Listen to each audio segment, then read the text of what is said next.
दूसरा इनके माइंड का स्ट्राइक सुन लो यार, मोदी जी का बड़े नौटी आदमी है कसम से। राहुल गांधी चिल्ला चिल्ला के कह रहा था कि विशेष सत्र बुलाना चाहिए सरकार को। पता है क्या डेट दी है मोदी जी ने? 25 जून को होगा special parliamentary session. But before that hour reached, India again launched missile attacks BrahMos. Narendra Modi ने ईशा की नमाज के बाद हमारे ऊपर अटैक कर दिया। हम उस टाइम सो रहे थे ये सोच के कि फजर की नमाज पढ़ने के बाद हिंदुस्तान पर अटैक होगा।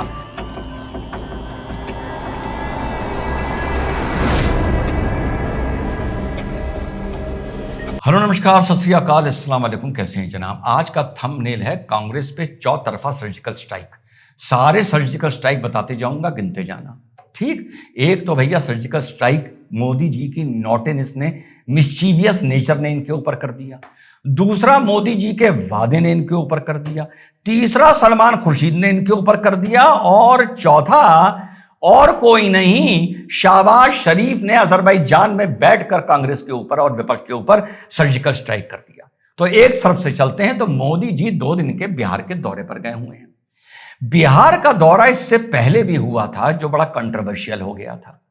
अप्रैल 22 को पहलगांव में घटना होती है, उसके 1 या 2 दिन बाद मोदी जी बिहार के दौरे पर चले जाते हैं और वहां बिहार की धरती पर बैठकर खड़े होकर ये बोलते हैं कि जिन्होंने पहलगांव की घटना की है उनके आकाओं को मिट्टी में मिला दूंगा।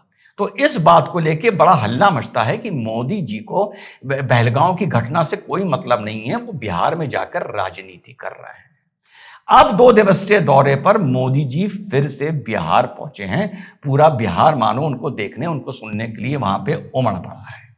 अब बिहार की धरती पर खड़े होके सुनिए मोदी जी का बिहार का दौरा था। उस दौरे में मोदी जी को पता था, जो उन्होंने बोला था मट्टी में मिला दूंगा, तो उनको पता था कि दूसरा दौरा जो बिहार में होगा वो मट्टी में मिलाने के बाद होगा। पहला सर्जिकल स्ट्राइक या पहला माइंड का स्ट्राइक। दूसरा इनके माइंड का स्ट्राइक सुन लो यार, मोदी जी का बड़े नौटी आदमी है कसम से। राहुल गांधी चिल्ला चिल्ला के कह रहा था कि विशेष सत्र बुलाना चाहिए सरकार को, स्पेशल पार्लियामेंट्री सेशन ऑपरेशन सिंदूर को लेके। भैया फाइनली मोदी जी मान गए कि ठीक है, खबरें ये आ रही हैं कि स्पेशल पार्लियामेंट्री सेशन हम बुलाने को तैयार हो गए हैं। तो मीडिया इस बात को यह लिखने लगा कि क्या विपक्ष के दबाव में आ गई सरकार। खेल सारा यहीं से शुरू हुआ।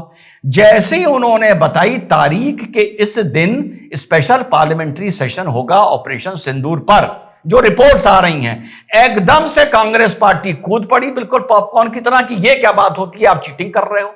पता है क्या डेट दी है मोदी जी ने? 25 जून को होगा स्पेशल पार्लियामेंट्री सेशन। नहीं समझ में आया?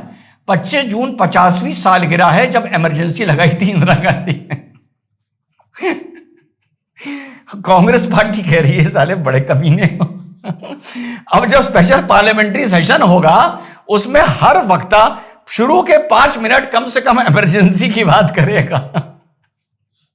उसके बाद ऑपरेशन सिंदूर की बात होगी। और मुझे यह लग रहा है कि Congress party special parliamentary session से या तो उसका बॉयकॉट करेगी या वॉकआउट कर जाएगी। तो यह हो गई मोदी जी के नॉटेनेस की दूसरी सर्जिकल स्ट्राइक। शाहबाज वाली आखिर में बताऊंगा। सलमान खुर्शीद ने तीसरी सर्जिकल स्ट्राइक कर दी।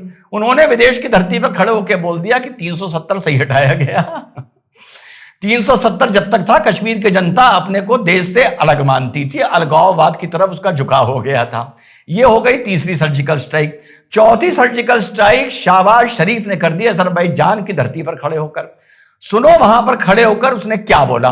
9th and 10th night we decided to respond in a measured fashion to Indian aggression, and we had decided that at 4:30 in the morning after Fajr prayers, Pakistan armed forces led very ably by our Field Marshal, Chief Army Staff sitting here, Syed Asim Munir, to teach a lesson to our enemy.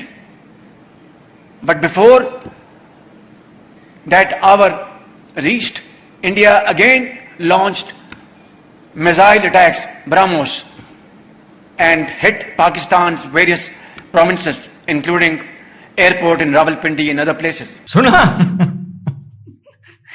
वो ये बोल रहा है कि हमने तो सोचा था फजर की नमाज के बाद हम अटैक करेंगे। ये हिंदुस्तान ने इशा यानी जो रात के 8:30 बजे की नमाज होती है, नरेंद्र मोदी ने इशा की नमाज के बाद हमारे ऊपर अटैक कर दिया। हम उस टाइम सो रहे थे ये सोच के कि फजर की नमाज पढ़ने के बाद हिंदुस्तान पर अटैक होगा।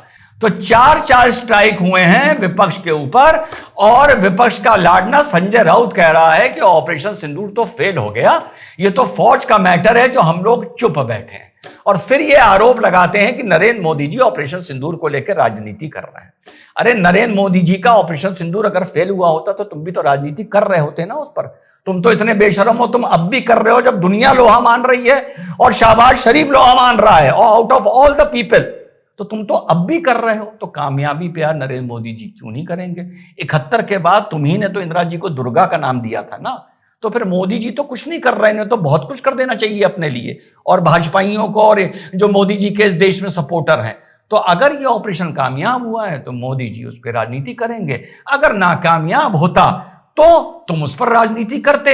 अब ये तुम्हारा काम है, जनता के बीच में चले जाओ, साबित कर दो कि नरेंद्र मोदी जी का ऑपरेशन सिंदूर नाकामयाब हुआ है, तो जनता तुम्हारी तरफ रुझान दिखा देगी। मोदी जी भी फील्ड में चले जाएं, वो जनता को ये समझा दें कि ऑपरेशन सिंदूर अपने अपने तथ्यों और अपने अपने तर्कों से और अपने अपने सबूतों से कि ऑपरेशन सिंदूर कामयाब हुआ है, तो जनता का रुझान मोदी जी की तरफ हो जाएगा। आहा, क्या बात करता हूं। जय हिंद, वंदे मातरम, खुदा हाफिज।